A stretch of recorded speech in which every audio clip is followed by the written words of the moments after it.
శ్రీకైవల్య పదంబు చేరుటకునై చింతించదన్ లోకరక్షైకారంభకు భక్తపాలన కళా సంరంభకున్ గ్రానవోద్రేక స్తంభకు కేళిలోల విలస దృగ్జాల సంభూత నానా కంజాత భవాండ కుంభకు. బ్రహ్మసూత్రాల్లో ఉన్న విషయాన్ని ప్రతిపాదన చేశారు. కేవలము తన చూపుల చేత ఈ సమస్త బ్రహ్మాండములను సృష్టించి నిర్వహించగలిగినటువంటి సమర్థుడైన ఆ పరాత్పరుడు అయినప్పుడు ఆయన చూసి స్వీకరిస్తాడు. కానీ పరమ ప్రేమతో ఇది తినాలి అన్న ఆర్తితో పెట్టినవాడు ఉన్నాడనుకోండి, తప్పకుండా తింటాడు. ఏది అనుభవిస్తున్నా ఇది ఈశ్వరుడి యొక్క అనుగ్రహము అన్న భావన ఎవరి మనసులో ఉన్నదో వారు జీవితంలో తీసుకుంటున్నదంతా ఈశ్వర ప్రసాదమే. అప్పుడు వాళ్ళు కూడా ఏ దోషములు ఏ కల్మషములు లేనివారే అవుతున్నారు. ఆ ప్రేమ భావనతో భగవంతుని పట్ల చూడడం అలవాటైతే, జీవితాన్ని అన్వయం చేసుకోవడం అలవాటైతే అదే శ్రీరామరక్ష. అస్తమాన నోటితో చెప్పలేకపోవచ్చు, కానీ భారతీయ సంప్రదాయంలో సనాతన ధర్మంలో ఏదైనా భగవంతుడి అనుగ్రహాన్నే భావన చేస్తారు. ఆఖరికి కొత్త బట్ట కట్టుకోవలసి వచ్చిందనుకోండి, కొత్త బట్టకి కొద్దిగా పసుపు పెట్టి కట్టుకుంటారు. ఈశ్వర, ఇది మీ అనుగ్రహం, నాకు ఒక కొత్త బట్టనిచ్చి నేను ఈ బట్ట కట్టుకొని సంతోషంగా తిరగడానికి మీరు అనుగ్రహించారు, ఇది మీ ప్రసాదంగా స్వీకరిస్తున్నానంటారు. వేరొకరికి ఏదైనా ఇచ్చారనుకోండి, ఇచ్చినప్పుడు నేను ఇస్తున్నాను వాడు పుచ్చుకుంటున్నాడు కాబట్టి వాడు తక్కువ నేను ఎక్కువ అన్న భావనతో ఇవ్వరు.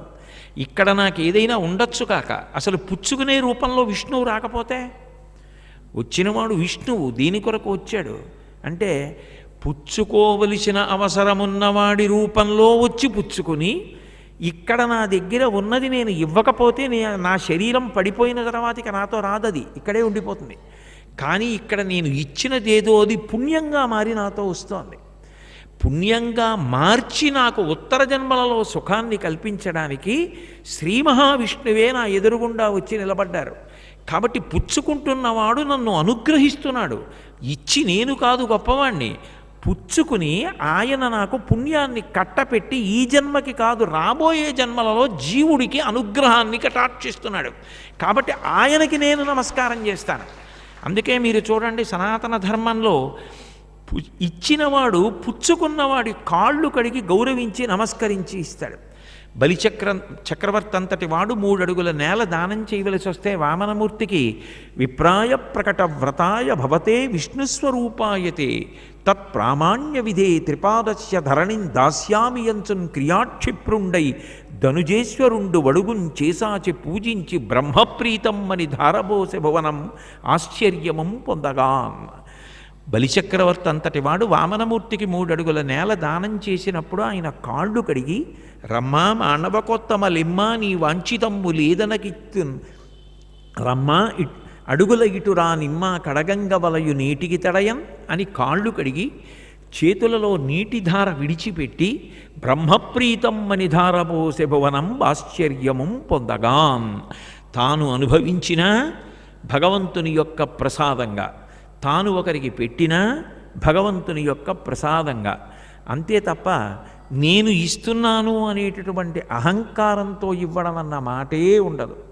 ఇచ్చేటప్పుడు కూడా అంత వినయం, తాను అనుభవించేటప్పుడు కూడా ఇదంతా ఈశ్వర ప్రసాదము అన్న భావనతో అనుభవించడం. అప్పుడు బంధించడానికి ఏముంది? ఎప్పుడూ భక్తి కొనసాగుతూనే ఉంది. భక్తికి పూజామందిరమే ప్రదేశములైతే ఒకరోజు మొత్తం మీద పూజామందిరంలో మీరు ఎంతసేపు కూర్చోగలరు? అది సాధ్యం కాదు. ఏది చేస్తున్నా భగవంతుడితో అన్వయం పొందడం. శంకర భగవత్పాదులు సౌందర్యలహరిలో చేసిన శ్లోకానికి అద్భుతమైన అన్వయం చేశారు ఒకప్పుడు బ్రహ్మాచార్య స్వామి వారు.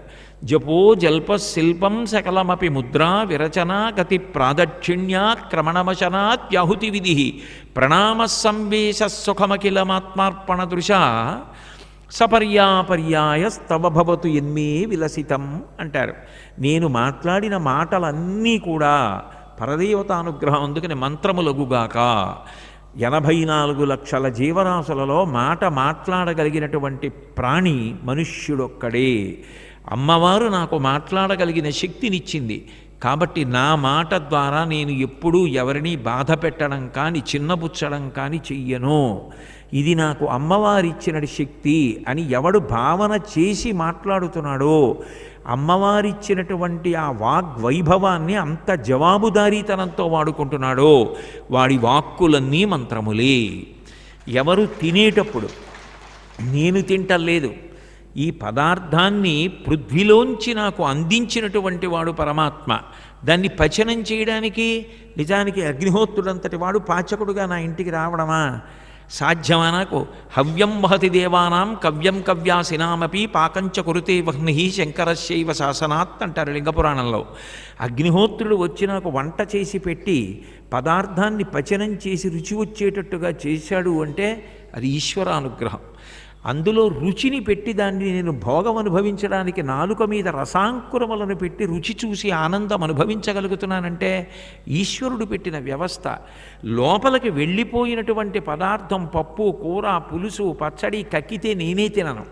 అటువంటిది లోపల ఇన్ని కలిసిపోయిన పదార్థాన్ని ఆయన అహం వైశ్వానరో భూత్వా ప్రాణినాం దేహమాశ్రిత ప్రాణాపాన సమాయుక్తం పచాన్యన్నం చతుర్విధం, 4 విధాలైన ఆహారాన్ని పచనం చేసి జీర్ణం చేసి శక్తిగా మార్చి మిగిలిపోయిన పిప్పి దుర్గంధభూయిష్టమైతే 9 కన్నములు కొన్ని లక్షల రోమకూపములున్న దుర్వాసన బయటికి రాకుండా నిగ్రహించి తెల్లవారేటప్పటికి సంవరణీకండరములు సడలిపోయి మిగిలిపోయిన పిప్పి బయటికి వెళ్ళిపోయేటట్టు చేస్తున్నవాడు పరమాత్మ. ఆయన అనుగ్రహం లేనినాడు శరీరం ఎట్లా నడుస్తుంది అసలు? అందుకని భగవంతుని యందు భక్తితో చేసినటువంటి భావ పరంపరలు ఏ ఉన్నాయో అది భక్తి. దానికి పూజాగృహం ఒక్కటే పరిమితి ఎందుకు అవుతుంది? ఒక్క పూజామందిరంలోనే ఎందుకు కూర్చోవాలి అంటే పూజ చెయ్యొద్దని నేను అంటలేదు. ఇక భగవంతుని యందు కృతజ్ఞతాభావం ఆగక ఆయనకి ఉపచారం చెయ్యడానికి పూజామందిరం. నా కొడుకు మీద నాకు చాలా ప్రేమండి అంటే అంత ప్రేమ ఉన్నప్పుడు కాకినాడలో దొరికే కొత్తపల్లి కొబ్బరి మామిడి పళ్ళు వేసవి కాలంలో హైదరాబాద్ వాడికి పంపించకుండా నేను ఎట్లా ఉండగలను? అంత ప్రీతి నీకు ఈశ్వరుని యందు ఉన్నప్పుడు, అన్నిటి యందు భగవంతుని యొక్క ఉపకారమును దర్శించినప్పుడు పూజ చెయ్యకుండా ఎట్లా ఉండగలవు? ఆయనకి ఉపచారం చేసి కృతజ్ఞత చెప్పకుండా ఎట్లా ఉండగలవు? అప్పుడు నీకు నిజానికి పూజా భక్తి అన్నమాట పూజామందిరానికి ఎట్లా పరిమితం అవుతుంది? ఏది చేస్తున్నా ఈశ్వరుడు గుర్తొస్తాడు. ప్రహ్లాదోపాఖ్యానంలో ప్రహ్లాదుడి గురించి చెప్తూ అంటారు, పానీయంబులు త్రావుచున్ కుడుచుచున్ భాషించుచున్ హాసలీలా నిద్రాదులు చేయుచున్ తిరుగుచున్ లక్షించుచున్ సంతత శ్రీనారాయణ పాదపద్మయుగళీ చింతామృతాస్వాద సంధానుండై మరచన్ సురారిసుతుడే తద్విశ్వమున్ భూవరా. పానీయంబులు త్రావుచున్, మంచినీళ్ళు తాగితే భగవంతుడు ఎందుకు గుర్తొస్తాడు అంటే వీధిలో ఉన్నవన్నీ చూస్తూ ఉంటాను, అదిగో అదైపోయింది ఇదైపోయింది, ఇంట్లో ఈ వస్తువు అయిపోయింది ఆ వస్తువు అయిపోయింది అంటాను. కానీ నిజానికి ప్రాణములు దేని మీద ఆధారపడతాయి? నీటి మీద ఆధారపడతాయి. అమృతం వా ఆపహ అని సంజీవనం సమస్తస్య జగత సలిలాత్మిక భవ ఇత్యుచ్యతే మూర్తిర్భవస్య పరమాత్మనః అంటారు వ్యాసుల వారు లింగపురాణంలో. నీటి మీద ప్రాణములు ఆధారపడి ఉంటాయి. అటువంటి నీరు శరీరంలో అయిపోతోంది, నీళ్లు తాగు తాగు అని దాహం రూపంలో చెప్తున్నవాడెవరు? భగవంతుడు.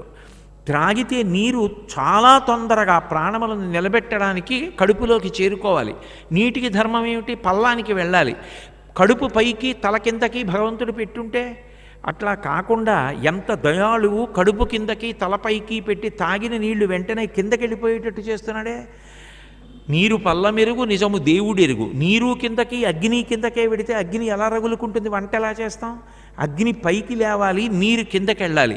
ఈ ధర్మం పెట్టి దానికి అమరికగా సరిపోయేటట్టుగా శరీర నిర్మాణం చేసి నిర్వహిస్తున్నటువంటి ఆ శ్రీ మహావిష్ణువుకి ఏమి ఇచ్చి రుణం తీర్చుకుంటావు?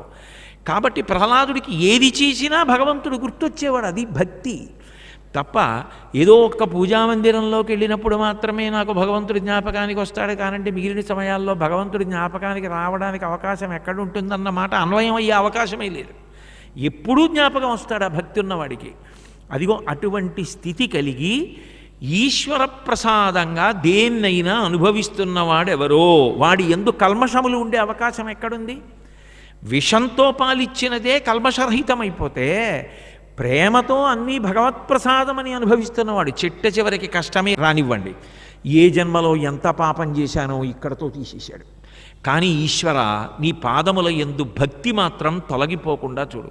నేను సేవింపగ నాపదల్పడమని నిత్యోత్సవం పబ్బని జనమాతృండనని సంసార మోహంబు పైకొనని జ్ఞానము కల్గని గ్రహగతుల్ కుందింపని మేలు వచ్చిన రాణి అవి నాకు భూషణములే శ్రీకాళహస్తీశ్వర. లోకుల్ నంగని మెచ్చని అలుగని లోలోన నిందించని చీకాకున్బడని మహాత్ముడనని జేలొగ్గని మూకీభావమునం తిట్టని త్రోయని నీ కారుణ్యము కలిగి ఉండినను అంతే చాలునో శంకర. ఒకనాడు పొగుడుతారు, ఒకనాడు తిడతారు, ఒకనాడు పువ్వులేస్తారు, ఒకనాడు రాళ్ళేస్తారు. నా గ్రహస్థితి ఒకనాడు బాగుంటే సుఖంగా ఉంటాను, ఓనాడు దుఃఖంగా ఉంటాను, ఓనాడు కష్టం వస్తుంది. ఏది ఎట్లాగైనా పోని నీ పాదముల యందు భక్తి మాత్రం నాకు చెదిరిపోకుండా ఉండాలి. అది అడిగింది కుంతీదేవి కృష్ణుణ్ణి. యాదవులందు పాండు సుతులందు నాకు మోహ విచ్ఛేదము చేయుమయ్య ఘనసింధువు చేరిడి గంగభంగి నీ పాద సరోజ చింతనముపై అనిశము మదీయ బుద్ధి అచ్చాదర వృత్తితో గదియగనట్లు చేయగదయ్య ఈశ్వర. ఈశ్వర, నది బయలుదేరి సముద్రంలో కలిసిపోవడానికి వెళ్ళిపోతున్నప్పుడు మధ్యలో ఎవరో మహాత్ముడు వచ్చి స్నానం చేస్తాడు. ఇంతటి మహాత్ముడు స్నానం చేశాడని సంతోషించి ఆగదు. ఎవడో దుర్మార్గుడు వచ్చి మూత్ర విసర్జన చేస్తాడు, వీడు అవమానించాడని బాధపడి ఆగిపోదు. అలా వెళ్ళిపోతున్నప్పుడు ఒడ్డున పెరిగిన తుమ్మ చెట్టు ముళ్లతో వీపు గోకినా బాధపడదు. పెరిగినటువంటి పారిజాత వృక్షం పారిజాత పువ్వులు నీళ్లలో వేసినా పరవశించిపోదు. చిట్ట చివరికి వెళ్ళి వెళ్ళి వెళ్ళి వెళ్ళి సముద్రంలో కలిసిపోయి తన పేరు, తన ఊరు, తన రుచి, తన రంగు అన్నీ వదిలిపెట్టి సముద్రంలో కలిసిపోవడమే నదికి తన యొక్క లక్ష్యముగా వెళ్ళి ఎట్లా కలిసిపోయిన తర్వాత ఇంకా మళ్ళీ విడదీసి చూపించడానికి వీలు లేని రీతిలో ఉండిపోతోందో అట్లా భక్తితో భగవంతుణ్ణి సేవించి సేవించి అంతటా ఎప్పుడు ఎల్లప్పుడూ ఆయన యొక్క భావనలతో స్మరణలతో బ్రతికిన భక్తి యొక్క చిట్ట చివరి స్థితి ఆయన యందు కలిసిపోవుటయే. అందుకే శంకరాచార్యులు వారి శివానందలహరి చేస్తూ అంకోలం నిజబీజ సంతతి రయస్కాంతోఫలం సూచికా సాధ్వీ నైజ విభుం లతా క్షితిరుహం సింధు సరిద్వల్లభం ప్రాప్నోతీహ యథా తథా పశుపతే పాదారవిందద్వయం చేతో వృత్తి రూపేత్య తిష్టతి సదా సా భక్తి త్యుచ్యతే అంటారు. చిట్ట చివరికి నది సముద్రమునందు సంగమించినది ఏదుందో అది భక్తి. కాబట్టి భగవంతుడికి నివేదించి అనుభవించడం నేర్చుకో. ఏదైనా ఆయనకి చెప్పడం అలవాటు చేసుకో. తప్పు జరిగినా ఈశ్వర నిజమే, నా వలన తప్పు జరిగింది, నన్ను మన్నించండి, ఇక పైన నేను తప్పు చెయ్యకుండా నన్ను నేను నిగ్రహించుకోగలిగిన శక్తిని నాకు కటాక్షించండి అని కన్నుల నీటితో ఆయన పాదముల దగ్గర కూర్చుని చెప్పిన వాడెవరో వాడు ధన్యుడు. తప్పులు చేసి చెయ్యని వాడిలా ఆయన దగ్గర నటించడం కన్నా సర్వజ్ఞుడైన పరమేశ్వరుడికి తెలియదా? ఎన్ని మాటలు చెప్తావు తప్పు చేశానని? ఏదో ఒకనాడు సిగ్గేస్తుంది, ఇవాళ చేశాను కానీ రేపు ఈశ్వరుడి మ్రోల నిలబడి క్షమాపణ అడిగినప్పుడు ఎంత బాధగా ఉంటుందో అన్న పశ్చాత్తాపం కలిగిందనుకోండి, అది అగ్నిహోత్రం, అది కాల్చేసి శుద్ధి చేసేస్తుంది. అజామీడోపాఖ్యానంలో జరిగిందేమిటి? ఒక్కసారి చచ్చిపోయే ముందు కేవలం కొడుకు మీద భ్రాంతితో నారాయణ అన్నాడు. అదేం భగవంతుణ్ణి పిలుద్దామని పిలవలేదు, కానీ కేవలముగా చచ్చిపోయే ముందు పిలిచాడు. కానీ భగవన్నామానికి ఉన్న గొప్పతనం అటువంటిది. విష్ణు దూతలు వచ్చి చెప్పారు, అందున చచ్చిపోయే ముందు చెప్పాడు. ఇదేం మాటలా? ఈతడు కోటి జన్మలకు ఎక్కుడు పుట్టువలందు చెందు యాయాతములైన పాప నివహంబులనన్నిటి పారద్రోలే ప్రఖ్యాతిమతిన్ మహామరణ కాలమునన్ హరిపుణ్యనామ సంభూత సుధామయాద్భుత విభూతికరాక్షర సంగ్రహంబునన్. అందున మరణకాలంలో భగవంతుడి యొక్క పేరు పలకడం అంటే మాటలా? మరణకాలంలో పలికాడు కాబట్టి ఇతని సంచితం కూడా దగ్ధమైపోయింది. ఇంకా మీరు ఇతన్ని ఎలా తీసుకెడతారు? ఆ భగవంతుని యొక్క కృప అంటే తెలిసి కాని తెలియక కాని భగవంతుడి పేరు పలికినా చాలు. బిడ్డ పేరు పెట్టి పిలిచిననైన, విశ్రామ కేళినైన, మిగుల గేలినైన, పద్య గజ్జ గీత భావార్థములనైన కమలనయను తలుప కలుషహరము. ఆఖరికి పిల్లల పేరు పెట్టి పిలిచిన ఆడుకుంటూ మీరు శివుడి పక్షం, మేము విష్ణువు పక్షం అని ఇటువైపు కొన్ని పేర్లు అటువైపు కొన్ని పేర్లు పెట్టుకుని ఆడుకున్న, గేలి చెయ్యడం కోసం భగవంతుడి యొక్క పేరు వాడిన, పద్య గజ్జ గీత భావార్థములనైన భగవంతుని యొక్క నామము కథ ఉన్నటువంటి గ్రంథాన్ని కానీ లేకపోతే అటువంటివి చదవడం కానీ అర్థం చెప్పడం కానీ తెలిసి కానీ తెలియక కానీ ప్రయత్నం చేసినంత మాత్రం చేత అది వెంటనే భగవంతుని యొక్క అనుగ్రహమునకు పాత్రమవుతోంది. ఇక్కడే పలకాలి భగవన్నామం అనే నియమం కూడా లేదు. పూజకుంది, ధ్యానానికి ఉంది, మంత్రానికి ఉంది, యజ్ఞానికి ఉంది, యాగానికి ఉంది. కానీ భగవన్నామం పలకడానికి ఇప్పుడు పలకచ్చు, ఇప్పుడు పలకకూడదని ఎక్కడుంది? బిడ్డ పేరు పెట్టి పిలిచిననైన, విశ్రామ కేళినైన, ఆఖరికి కూలిన చోట, కొట్టబడి కుందిన చోట, మహాజ్వరాదులను ప్రేలిన చోట, సర్పముఖ పీడలు పొందిన చోట, ఆర్తులై తూలిన చోట, విష్ణు భవధూరిని పేర్కొని రేని కాలుని యాతనా వితతి పూనరు కానరు దుఃఖభావముల్. తూలి పడిపోయినప్పుడు, గొప్ప జ్వరం వచ్చినప్పుడు, పాము ఎదురుపడినప్పుడు, ఆర్తి కలిగినప్పుడు, ఎప్పుడైనా సరే, ఎంత కష్టంలోనైనా సరే భగవంతుని యొక్క పేరు పెట్టి పిలిచినప్పుడు ఆయన రాకుండా ఉండడు. నామానికి భేదం లేదు. ఆఖరికి బతికున్నంతకాలం భోగాలు అనుభవించి కష్టం వచ్చినప్పుడు ఆయనని పిలిచినా సరే, కలలోనంతన్ముందెరుంగని మహాకష్టాత్ముడైనట్టి దుర్బలుడాపత్ సమయంబునన్ నిజపతాబ్జాతంబు ఉల్లంబునం తలపన్ అంతనై వచ్చి ఆర్తిహరుడై తన్నైన ఇచ్చున్ సునిశ్చల భక్తిభావములను భజించు వారికెటడే సంపద్విశేషోన్నతులంటుంది కుచేలుడి భార్య. బ్రతికున్నంతకాలం భగవంతుడి పేరు చెప్పకపోయినా బాగా కష్టం వచ్చినప్పుడు భగవంతుడి యొక్క పేరు పలికిన వారి కోసమని చెప్పి పరిగెత్తుకొచ్చి తనని సమర్పించుకోవడానికి సిద్ధపడిపోయేటటువంటి పరమేశ్వరుడు బ్రతికుండగా ఏది చేస్తున్నా, ఏది పొందుతున్నా, ఏది ఇస్తున్నా భగవంతుడిని స్మరించినటువంటి వాణ్ణి ఈశ్వరుడు రక్షించడా? ఎప్పుడూ రక్షించి తీరుతాడు. ఆఖరికి ఏదీ రాకపోయినా ఇంకా కష్టంలో నీ చేసేది లేదని శరణాగతి చేసిన వాళ్ళని రక్షించడం కోసం ఆయన పరిగెత్తుకు రాలేదా? ఏకాదశి ఘడియలు నడుస్తున్నాయి ఇప్పుడు. మహానుభావుడు ఒకానొకప్పుడు గజేంద్రుడు ఏమీ చేయకపోయినా ఆఖరణ మొసలి పట్టుకున్న తర్వాత ఇంకా ఏ ఓపిక లేనప్పుడు కలుగడే నాపాలి కలిమి సందేహింప కలిమిలేములు లేక కలుగువాడు నా కడ్డబడరాడిన లీల సాధువులచే బడెడి సాధువుల కడ్డు బడెడివాడు లీలతో నా మొరాలింపడే మరగుల మొరలిరుంగుచు తన్ను మొరలువాడు ఆది మధ్యాంతములు లేక ఎరలువాడు భక్తజనముల దీనుల పాలివాడు వినడే చూడడే తలపడే వెగరాడే లావొక్కింతయు లేదు ధైర్యము విలోలంబయ్యే ప్రాణంబులా ఠావుల్ దప్పెను మూర్ఛ వచ్చె తనువుండెచ్చన్ శ్రమంబయ్యడిం నీవే తప్ప ఇతప్పరం బెరుగ మన్నింపంతగున్ దీనునిన్ రావే ఈశ్వర కావవే వరద సంరక్షింపు భద్రాత్మక అని అడిగాడు. మహానుభావుడు పోతనగారు నిజంగా తెలుగు జాతి గర్వపడదగిన కవి. వ్యాస భగవానుడు సంస్కృత భాగవతంలో పరమాద్భుతమైనటువంటి శ్లోకరచన చేశారు. ఒక పేరు వాడలేదు, ఒక గుణం వాడలేదు, ఒక రూపం వాడలేదు, ఇలా ఉంటాడని చెప్పలేదు. ఎవరిని పిలిచాడో తెలియక 33 కోట్ల మంది దేవతలు తత్తరపడితే స్థితికారుడు రక్షణ శక్తి విష్ణువు కాబట్టి ఆయన బయలుదేరి రావలసి వచ్చింది. తస్మై నమ పరేశాయ బ్రహ్మణే అనంతశక్తయే అరూపయోరు రూపాయ నమ ఆశ్చర్యకర్మణే నమ శాంతాయ ఘోరాయ మూఢాయ గుణధర్మిణే నిర్విశేషాయ సామ్యాయ నమో జ్ఞానగణాయ చ క్షేత్రజ్ఞాయ నమస్తుభ్యం మహాద్యక్షసాక్షిణే పురుషాయ ఆత్మమూలాయ మూల ప్రకృతయే నమః సోహం విశ్వసృజం విశ్వమవిశ్వం విశ్వవేదసం విశ్వాత్మానం పరం బ్రహ్మ ప్రణతోస్మి పరమం పదం యోగరంధిత కర్మాణో హృదియోగ విభావతే యోగినోయం ప్రపశ్యంతి యోగీశం తం నతోస్మృహం నమో నమస్తే కిల కారణాయ నిష్కారణాయ అద్భుత కారణాయ సర్వాగమాంనాయ మహార్ణవాయ నమోపవర్గాయ పరాయణాయ అని వ్యాసుల వారు సంస్కృత భాగవతంలో అంటే ఎవ్వని చేజనించు జగమెవ్వని లోపల నుండు లీనమై ఎవ్వని యందుడిందు పరమేశ్వరుడెవ్వడు మూలకారణం వెవ్వడనాది మధ్యలో ఇడెవ్వడు సర్వము తానయైన వాడెవ్వడు వాని ఆత్మభౌ ఈశ్వరునే శరణంబు వేడదన్నని అద్భుతమైనటువంటి ఆంధ్రీకరణ. తనని తాను మరిచిపోయి రావాలని తెలుగు భాగవతంలో ఏనుగు నియమం పెట్టింది. నియమం పెడితే ప్రహ్లాదుడు అడిగితే వచ్చినట్టుగా స్తంభంలోంచి రావడానికి వీల్లేదు, తనని తాను మరిచిపోయి రావాలి. అందుకని రామచంద్రమూర్తే దానిని తెలిగించారంటారు.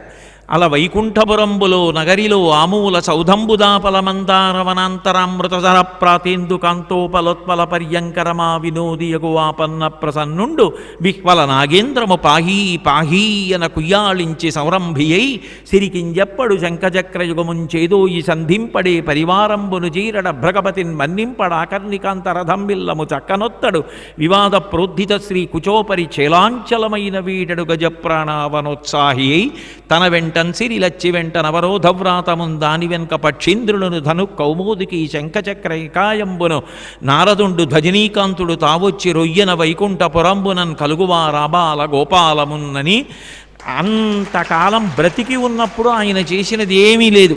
ఆయనే చెప్పుకున్నాడు, నేను ఎంతో కాలం ఉన్నాను కానీ నేను చేసినటువంటి పుణ్యం ఏమీ లేదు, ఏదో దానాలు చేశాను, ధర్మాలు చేశాను, కానీ భగవంతుడి యందు భక్తితో బ్రతికినదేం కాదు.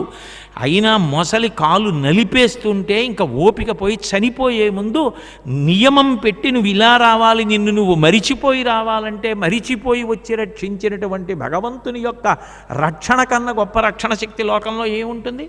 రక్షణము లేక సాధుడు రక్షితుడకు సమత చేసి రాయుడులందున్ రక్షణలు వేయి కలిగిన శిక్షితుడకు కలుదు పాప చిత్తుండగుటన్ అంటారు పోతన గారు. చుట్టూ ఎంతమంది రక్షక భటుల్ని పెట్టుకున్నా ఈశ్వర రక్షణ లేనప్పుడు మరణిస్తాడు. ఈశ్వర రక్షణ ఉన్నవాడు ఎన్ని ఆపదలు వచ్చినా ఆపదల్లోంచి గట్టెక్కి బయటికి వస్తాడు. కాబట్టి ఈశ్వర రక్షణ గొప్పది.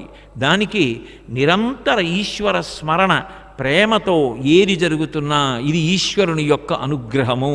నేను ఇవాళ ఇలా సంతోషంగా ఉన్నాను, ఈశ్వర కృప. ఏకాదశి వచ్చినటువంటి సమయంలో నేను భాగవతం గురించి 4 మాటలు చెప్పించి నన్ను పునీతుణ్ణి చేశాడు ఈశ్వర కృప.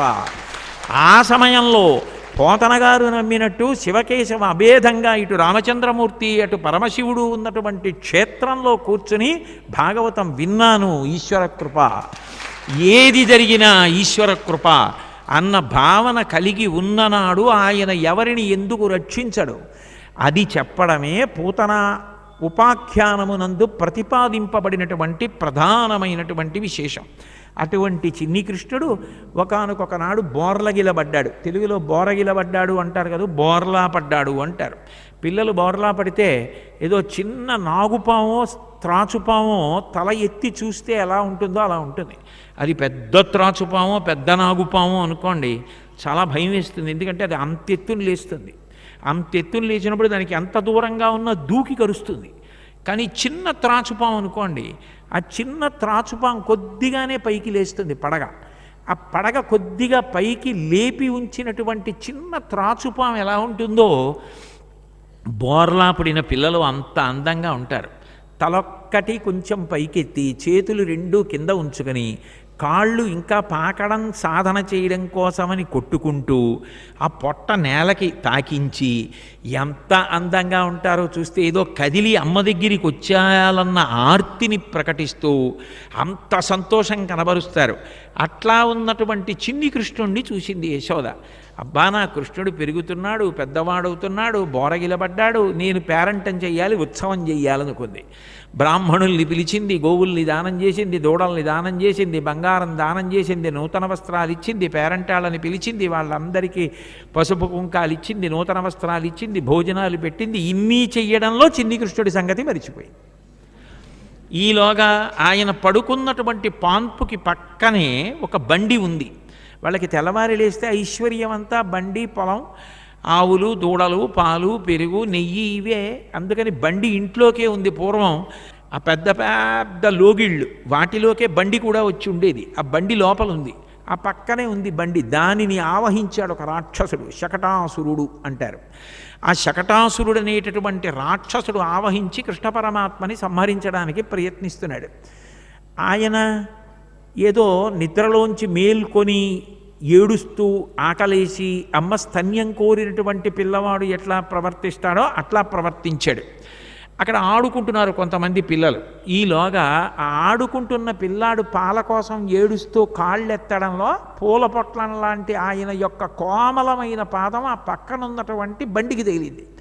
ఆ బండి వెంటనే ఆకాశమంత ఎత్తిగిరి పక్కకొచ్చి కింద పడిపోయి ముక్కలైపోయింది. శకటాసురుడు అన్న రాక్షసుడు భంజింపబడ్డాడు. ఆశ్చర్యపోయి ఇంత పెద్ద బండి ఇంత పైకి ఎగిరిపోయింది, ఇంత కింద పడిపోయింది, పిల్లాడు ఏమైపోయాడో అని యశోద గోపికలతో కలిసి పరిగెత్తుకొచ్చి పిల్లవాడిని ఎత్తుకుని ఆ పక్కన ఆడుకుంటున్న పిల్లల్ని అడిగింది, ఈ బండి ఎందుకు ఎగిరిందని అడిగింది. అడిగితే వాళ్ళన్నారు, నిదురించిన శిశువు ఆకొని గిదుకుచు చనుకోరి కెరలి కిసలయ విలసన్ మృదు చక్ర చాప రేఖాస్పద పదమున తన్యనొక్క బండిందండిన్. ఈ పిల్లవాడు నిద్రపోతున్నాడు. నిద్రపోయిన పిల్లవాడికి ఆకలేసి తెలివొచ్చింది, ఏడ్చాడు. ఏడ్చి అమ్మ వచ్చి పాలిస్తే బాగుండనుకొని కాళ్ళెత్తి ఏడుస్తున్నాడు. ఆ కాళ్ళెత్తినప్పుడు ఆయన పాదముల యందు దివ్య చిహ్నములు ఉన్నాయి, నాగలి, కలశము, ఇటువంటివి. అటువంటి దివ్య చిహ్నములు కలిగినటువంటి పాదంతో ఆ బండిని తన్నాడు. వెంకటేశ్వర సుప్రభాతంలో అంటామే, రేఖామయధ్వజ సుధా కలశాత పత్ర వజ్రాంకుశాంబురుహ కల్పక శంఖ చక్రై భవ్యైరలంకృతతలౌ పరతచ్చ చిహ్నై శ్రీవేంకటేశ చరణౌ శరణం ప్రపద్యే.